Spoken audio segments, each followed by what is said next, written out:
ก็มาคือกันเฮาก็เนาะว่าพากันมานั่งพูดคุยนำกันเล่นๆอยู่นี่รถ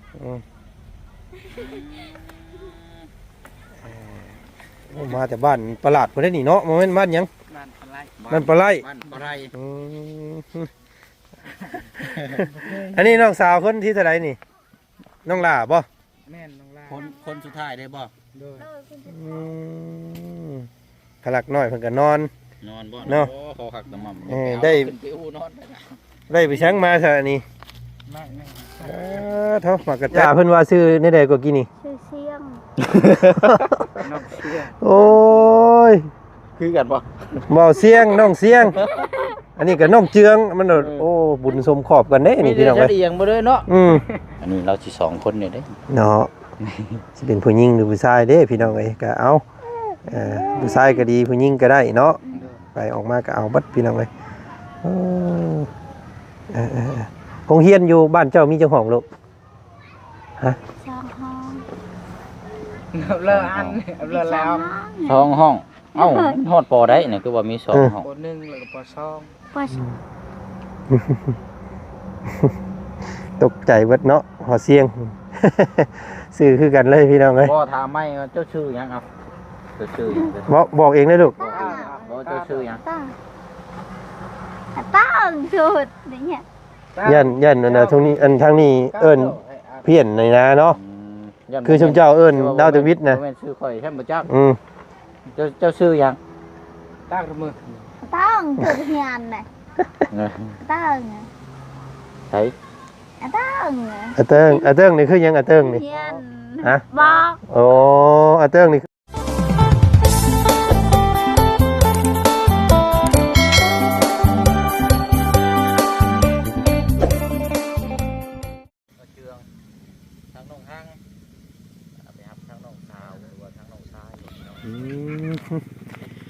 นี่บ่พี่น้องเอ้ยเนาะน้องสาวอาเจืองมาฮอดจอดถึงแล้วก็มาคือกันเฮาก็เนาะว่าพากันมานั่งพูดคุยนำกันเล่นๆอยู่นี่รถ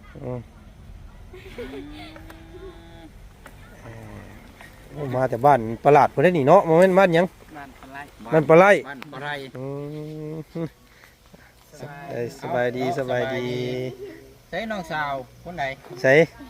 คนนี้บ่อย่าคือกันกับเอ้ยเนาะมาสบายดีป้าลุงแน่สบายดีล่ะอันนี้น้องสาวคนที่เท่าไหร่นี่น้องหล่าบ่แม่นน้องหล่าคนสุดท้ายได้บ่ขลักน้อยเพิ่นก็นอนบ่เนาะขอหักตะม่ำได้ขึ้นไปอู้นอนได้ไปช้างมาซะนี่เท่ามากระเต็บพอแห้งหมูแรงจุ่มเฮาพอแห้งต้นดังต้นใดเอ้าสบายดีแล้วเฮ็ดนี่ได้เสียเนาะแซ่บโอ้กระโตจนมุ่นจนมองเนาะทางที่พุ่นเอาพักผ่อนก่อนเนาะเดี๋ยวจึงมาสอบถามกันพี่น้องเอ้ยเว้าได้เพราะว่าได้อยู่บ่ลาวนะลาวบ่เคยละอายเพราะว่าบ้านก็ยังอยู่ศอกดืบเลยพี่น้องเอ้ย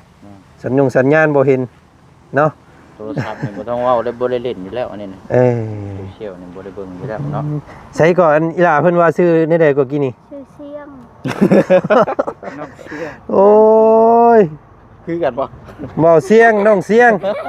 อันนี้ก็น้องเจืองมันโอ้บุญสมขอบกันเด้นี่พี่น้องเอ้ยเอียงบ่เด้เนาะตายเจืองมีแต่นำงอเลยจักปีแหละลูกจักปีเลยจักปีแล้วก็จักแหละน้องห้างจักปีแล้วน้องเจ้าเอาหูจักเลยฮอดบ่12ประมาณ12 13ประมาณนี้แหละเนาะโดยซ้ำกันเลยกับน้องกับน้องผู้ชายเห็นบ่ประมาณ13เนาะซั่นกันเนาะคนสุดท้องอันนี้เนาะเขาเฮียนอยู่บ่น้องเขาอยู่ตอนนี้ก็ยังเฮียนอยู่บ่อยู่ปอใดเลยไปช้าง เว้าเองนึกว่าเฮ้ยเนาะ บ่ให้เราว่า โอ้ย เจ้าชื่อหยัง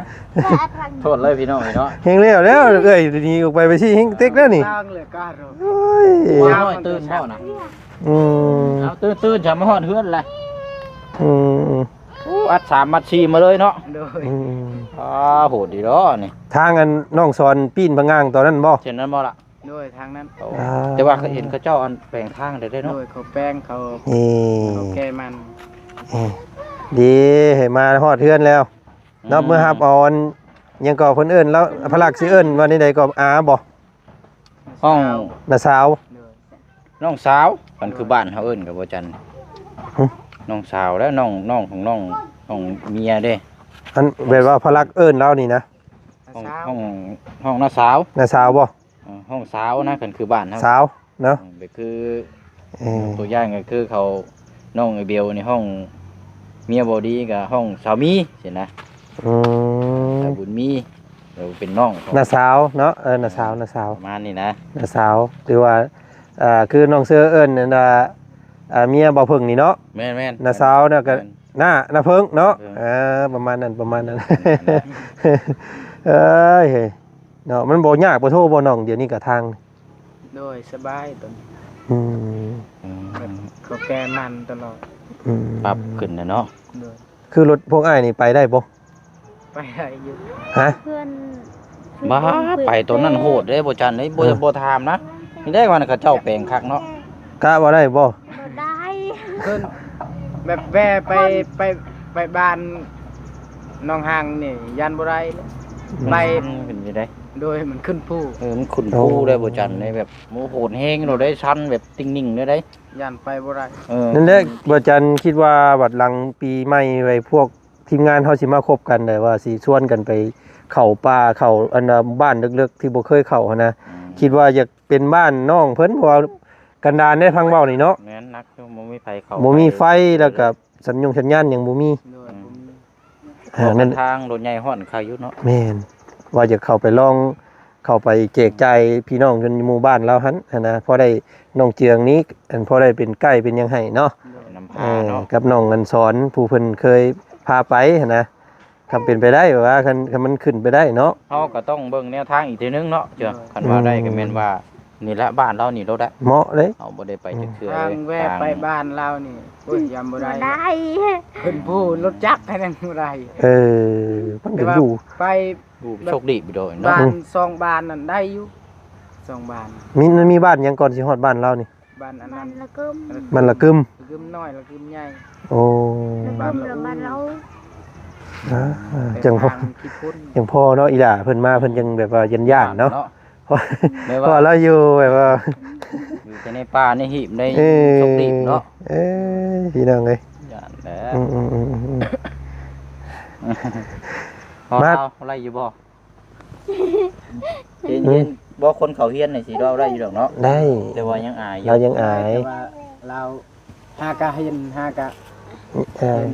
ยังตกใจอยู่ ด้วย ยังเคินๆเนี่ยอายกันอยู่เนาะบ่ต้องอายแล้วลูกเด้อพวกอันระบาวมาซอยเนาะ 2-3 มือจังว่าเราลืม อันนั้นให้ทางกระเจืองทางเอื้อยอันนั้นแนะนำบอกเด้อบอกน้องในว่าบ่ต้องย่านแต่ก็ให้เรามาอยู่นี่แบบ ด้วย เด็กกันเอง กันเอง ด้วย มันต้องกดดันเนาะฮดพาคนมีอยู่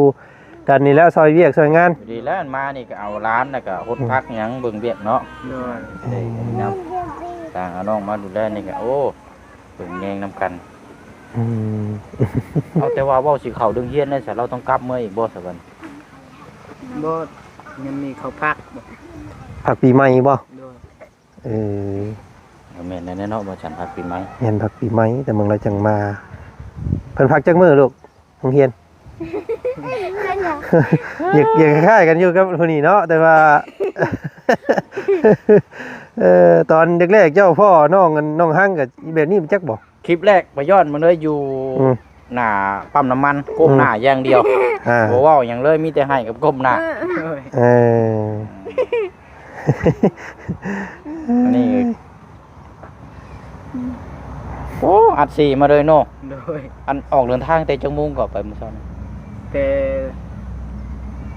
ต่2 โมงทีนี้ประมาณ4 โมงเลย บ่าย แม่น 2 2ชั่วโมงฮอดเนาะ ด้วย อ้ออกเดินทางบ่แม่นใกล้เด้ซั่นนี่พี่น้องไกลเด้อ โหดเติบมีเนาะ พลักจนเพลีย พลักจนนอน เออเอ้ยคักนี่ เพื่อนอนในรถ อืมโอ้เก่งพอแล้วเจ้าก็เนาะเอาลูกเอาเมียเอาหลานลงมาฮอดพี่เฉย สี่ มันบ่งอยหัวลงมาซะบ่บัดลงมาภูเนาะ แบบบอลยากแล้วก็ลง อืม มมชันเฮงโดดได้ตรงเข้าไปก็บ่ซอนโอ้โห โอ้เนาะ ชิวะจี้ขึ้นแบบมันพลาดได้นึงก็แม่นว่าปิ้วโดนนะคือใบไม้เด้อไร อืมลองหางหัวเอ้ย ตอนนี้กินส้มนี่แหละ อันนี้เอามาแต่บ้านเราบ่ โดย เพิ่นปลูกมัน ยังไล่ หลังคาจักหลังคาน้องมันอยู่บ้านใหญ่บ่บ้านเพิ่น ใหญ่คือกัน ฮอด ดองวิ่ง 40ลังเถื่อนมาง่าย40ชิ้นหัวก็ เออ แต่เกณฑ์40แต่เดี๋ยวนี้ยันบ่ฮอด เอาคือว่าบ่ฮอด มันทรงสิขยายออกแท้แต่เก่า เลยมันอ่ะ กล้ยไอ้มาง่าย แต่กี้40แต่เดี๋ยวนี้ยันกว่าเลย เออคือเป็นเนาะเออ บ่ยันบ่ฮอด จะประมาณ50แล้วนี่เนาะจะเป็นหมู่บ้านใหญ่สมควรได้สาพี่น้องเอ้ยแต่ว่าห่างไกลตัวเมืองเนาะห่างไกลศอกดีกพื้นไฟบ่มีสัญญาณบ่มีถือว่าลำบากในการใช้ชีวิต อยู่กันแบบพึ่งพาธรรมชาติดีๆนะตามเบิ่งเนาะโอ้นี่จะมาหาผัวอยู่ทางนี้ได้ซั่นลูกมันจังบ่ได้อยู่ถ้ำอยู่ฮู้เนาะ ลำบากเนาะ น้องเพิ่นยังเฮียนอยู่พี่น้องยังน้อยอยู่เนาะแต่ว่าอยู่พี่เพิ่นก็มอได้เนาะซ้ำนี้เป็นเริ่มสอนสาวนี่ก็น้องห้างก็เอากันจักปีก็เจ้า น้อยหอยเจือง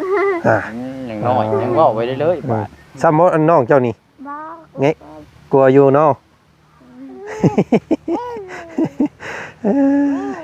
วัน15เนาะส่วนหลายเพิ่นเอากันอยู่พี่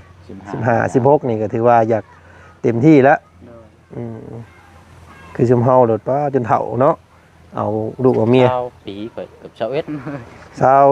23 24พุ่นแล้วข่อยเอา20ปีแต่อยู่นํกัน3ปีจังเอาลูก4จังเอาลูก แม่นคือกัน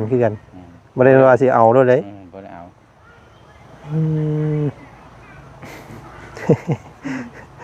อันนี้เราสิ2คนเนี่ยเด้ เนาะสิเป็นผู้หญิงหรือผู้ชายเด้พี่น้องเอ้ยก็เอาผู้ชายก็ดีผู้หญิงก็ได้เนาะไปออกมาก็เอาบัดพี่น้องเอ้ยโรงเรียนอยู่บ้านเจ้ามีเจ้าของลูกฮะ สองห้อง เลิกอันเลิกแล้ว 2ห้องเอ้าฮอดปอได้เนี่ยคือว่ามี2ห้อง ปหนึ่งแล้วก็ปสอง ปะสอง โอ้ ห้องปะหนึ่งและห้องปะสอง มีเท่านั้นบ่ โดย เออ ยังว่าคันว่ามีเวลาเฮาอยากไปเบิ่งนะ นั่นยังว่าอยากเข้าไปยังว่าอยากชวนหมู่เพื่อนผู้ที่เพิ่นว่ากำลังระดมกันอยู่ในตอนนี้กำลังว่าสิพากันไปบุกบ้านที่ยังบ่เคยไปจักเทื่ออันนี้เฮาคิดว่าอยากเขาอะนะสายบ่จันคิดว่าอยากให้น้องเจียงนี่พาไปนอนเบิ่งอยู่หั่นจักคืนนอนเบิ่งสภาพแวดล้อมแล้วก็เบิ่งหมู่บ้านเพิ่นนำแน่นะก็คือสิได้อยู่คำว่าขึ้นได้เนาะแต่ว่านี่เพราะว่าขนาดรถจักรก็ยังบ่ได้ว่าซั่นพี่น้องเอ้ยเอาแบบนี้บ่ใช่บ่เสียงเอารถเฮามาเลยจอดไว้อยู่บ้านพักบ้านหยังแหละพากันระดมรถมอเตอร์ไซค์ขึ้นรถน้องซอนนี่รถห่างๆนะ จักได้ แล้วก็เอาเสบียงอาหารขึ้นรถแล้วก็คนละคัน2คัน ขี่รถจักรไปเลยบ่ คือเจ้านี่กับน้องเจือง คันหนึ่ง แม่นเพราะว่าข่อยขับรถจักรบ่ค่อยเก่งนะ คือข่อยกับน้องซ้อนคันหนึงแปลว่าเต็มแล้วอัดใส่แล้วเข้าของนะ ใส่ข้างหลังคือเวียดเพิ่นเฮ็ด แม่นแล้วก็หาอารมณ์อีกแล้วน้ำบ้านนี่จ้างเอา ตามหลังกันไป ตาม เนาะ หลังก็4-5คันสิขึ้นไปจักว่าคักไปจักเนาะ ก็สิแนวทางนั่นแหละเนาะ วัน รถจักรคันว่ารถใหญ่มันไปบ่ได้เอาก็สิประมาณนั้นแหละ หาระดมกันหาจ้างเอาคันละ100,000-200,000ขึ้นไปทั้งกลับ4คนก็สิกินอยู่นอนนำ หับเบี้ยงเลยบ่ มีอยู่บนเนาะนอนเรือนพอเท้าก็มีเพราะว่าคันเฮากินนี่มากินนี่เราจะเฮ็ดใกล้แต่ว่ายาแหละเมื่อละ พอไปพอเมื่อเนี่ยเนาะเอ้าบัดนี้ทั้งเสื้อผ้าหน้าเพทั้งน้อง โอ้ยมาเอิ้นชื่อเจ้าของให้ได้บาดนี่ บ่เสียง บ่เสียงเนาะ สิน้องเสียงน้องเสียงพี่น้องไงซื้อน้อง เสื้ เพิ่ อน ผ้าหน้าแพรก็เอามาเบิดบ่ โดยหลัง อันผ้าห่มมาแพรได้ใช้มีอยู่บ่ พระห่มมีอยู่นะ สิให้น้องเพิ่นนอนใช้สำแรงนอนนํกันนี่บ่ ว่าจัดแจงเอาแล้วจุ่มเจ้าบาดนี่เพิ่นก็ยังบ่ทันได้ขึ้นครับ ก็บ่สมมุติว่าเฮือนแล้วยังว่าขึ้นนอนก่อนก็ได้เนาะอันนี้ว่ายังบ่ใส่หน้าต่างซ้ำเฮือนเราก็ได้พี่น้องเอ้ย โดย มื้ออื่นบ่สร้างเพิ่นว่า วันที่30บ่จันทร์เลยเช้าเก้าเดินทางไปอยู่เมืองวิระพุ เราไปเวียก ไปเวียก ไปเวียกงานแต่งพี่น้องพี่น้องเพิ่นก็เลยโจ๊ะช่วง มีงานหลายเนาะมีแต่พากันนอนนํกันได้หาจัดหม่องรับหม่องนอนให้แล้วเด้อ โดย น้องเตียงเฮือนกระตูบน้อยนี่แหล้วพี่น้องเฮ็ดดีได้ซั่นได้เอาน้องเพิ่นมาเลยก็นอนนํกัน เดี๋ยวสิเอาน้องเชียงนี่เอาผู้นี้เนาะอันนี้นั่นนี่ก็สิได้ไปเฮ็ดเวียก แม่ ไปแฮงหมู่นี่แน่ตามเราบ่ พอได้อันเรียนเวียกเรียนงานได้เนาะ โดย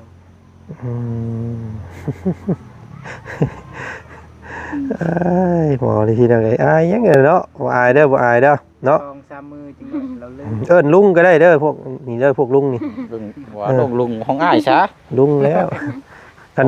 น้องเจืองนี่ยิ่งน้องเฮาเลย ของอ้ายซะ อยากให้เอาง่าย คนน้องลุงน้องเพิ่นสิย่านบ่แม่นบ่ในนั้นเดี๋ยวนี้ เอิ้นลุงซะนะลูกเนาะ พระลักเอิญ ลุงว่าลุงจันทร์เนาะ ลุงจันทร์เนาะ เนาะว้าวทรงผมนี่บ่ต้องบีแล้วไปเล่นสาวนี่บีไว้เลย เปิดแสกไปในนี่เนาะทรงผมแล้วเนาะโอ้คักพลักหน่อย ตู้ ใส่สหาหนึ่งข้าวหนึ่งน้ำนะว่ามาแล้วบ่น้องแนวอยู่แนวกินให้น้องแล้วพี่น้องเอ้ย ไปจัดแจง จัดแจงเบิ่งเด้อ ในอยู่ในกินเนาะ เบิ่ เบิ่งก่อนนั่นคือเดี๋ยวเชิงสิเอามีผ้าห่มเอาผืนน้อยมาให้จักผืนหนึงก็ได้ แม่นแหละ บ่ได้ต้ม แม่นแล้วมันหนาวได้ยามนี่เนาะพวกอ้ายก็ทางบ่จันนี่ก็คือสิอยู่อีกมื้ออื่นสิพากลับก่อน โดย เนาะเวลาปีหน้าเพิ่นแล้วมาใหม่เนาะปีนี้เป็นลำลาก่อนพี่น้องเอ้ย ทางซ่องก็ปิ้วบ่เที่ยงเลย โดนแฮกบ่ โมเมนต์ แฮกเนาะถูกกันระงับ นึงเนาะ ผิดกฎชุมชนเพิ่นเนาะไปไทยชีวิตชัดเพราะว่าผิดกฎมันเป็นภาพรุนแรงไง แม่น ก็เลยปิวไปแล้วซ่องข่อย1สัปดาห์ ประมาณ1 7 มื้อ เนาะ เพิ่นบ่ให้ลงคลิปได้เลยพี่น้องเอ้ยก็ นี่ได้เพิ่นเว้าเนาะอันทำบุญได้บาปพี่น้องเอ้ยเอ็นดูเพิ่นเอ็นตัวขาดเนาะ ว่าสิซอยชีวิตคนอื่นเจ้าของช่วย แม่นว่าสิจ่อยชีวิตเพิ่นว่าตัวเองตายบาดนี้โอ้ยสมบ่าเนาะ เอาเบิ่งส้มเอาจันอยู่ในซ่องของเจจันก่อนเด้อสิพี่น้องเด้อเนาะคือสิบ่ได้เห็นบ่จันในพักใหญ่ๆเลยแหละพี่น้องเอ้ยเนาะสิแม่นตู้พ่อเพิ่นอยากให้ไว้อะไรเพิ่นบอกหรือว่าจังใดเนาะบ่ให้ลงคลิปลงนอนบอกพี่น้องเอ้ยโอ้ยตายคักบาดเนาะบ่ได้ซับนะครับซ่องไว้แล้วเรียบร้อย หามน้ำเอาท่าใส่ได้ดอกเด้อเนาะเบิ่งแล้วก็สะอาดคือบ่ได้มีคนอยู่ผู้อยู่ลอยเนาะ เกี้ยงเนาะ เกี้ยงก็น้องกันหั่งอีกเนาะ คนเกี้ยงคนดูแลสะอาดเลย โอ้อยากเห็นสภาพแวดล้อมบ้านๆเพิ่นได้เป็นได้เด้พี่น้องเอ้ยเนาะ หรือว่าอาบน้ำพูมันสะอาดบ่ เร็วเป็น เวลา ปลาลงคู่ เวลาชุมเจ้าอาบน้ำอาบอยู่ไสลูก อาบอยู่น้ำพุไว้อะ หมอนะสิถามเรานี่ให้เราบอกดีกว่าอันนี้เนาะโอ้ยหมอนี่ ห้างอ่าง มันมีห้วยบ่บ้านเรามีห้วยบ่ลูก ไม่หวย โอ้ แต่ว่าอาบน้ำห้วยเนี่ยมันกัดเนาะบ่ได้ข่าว มีน้ำห้วยน้ำพูเนาะอยู่พูอยู่ผาก็มีน้ำห้วยเนาะพี่น้องเนาะเออ เด็ดก่อน ถ้ามีโอกาสก็อยากไปสัมผัสจะครั้งหนึ่งพี่น้องเนาะแต่ว่ามันหนุ่มยากแท้ๆทางเขานี่ก็ได้โอ้